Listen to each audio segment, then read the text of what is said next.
Back to my channel. তো আমি আজকে ট্রাই করছি spring potato, not spring potato, আমি স্প্রিং পটেটো ফ্রাই করবো এইরকম।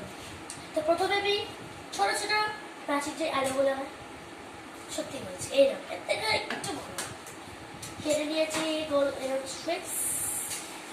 তো এই আলুগুলো, ছোট্ট ছোট্ট আলুগুলোকে এবার আমি টুথপিকে ঢোকাবো, যেটা স্প্রিং পটেটো ঢোকায়। জাস্ট পুরো এটা। So let's continue. আগে এটাই কন্টিনিউ করি।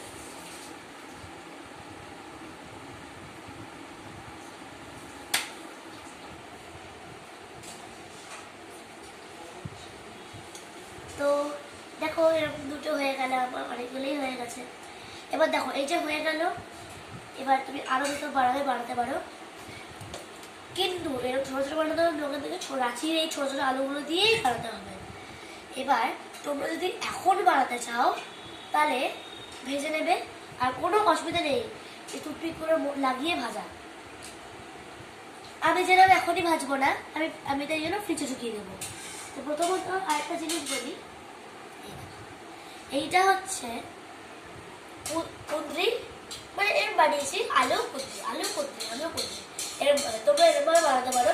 পাতলা পাতলা করে কেটে, মোটা মোটাও বানাতে পারো, কেটে সেম পার সেম। এই দেখো, এটা শুধু আলু, এটা হচ্ছে কুঁদরি প্লাস। তো এবারে ফ্রিজে ঢোকাবো। চলুন তাহলে ফ্রিজে ঢোকাই।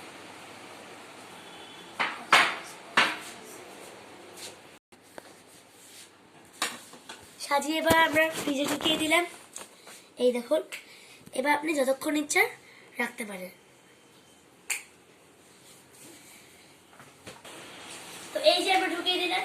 এবার আপনাদের ইচ্ছা, আপনারা যদি এখনই ভাজতে চান ভাজতে পারেন, বা পরে ভাজতে চান ফ্রিজে ঢুকিয়ে দিন, ঠিক আছে।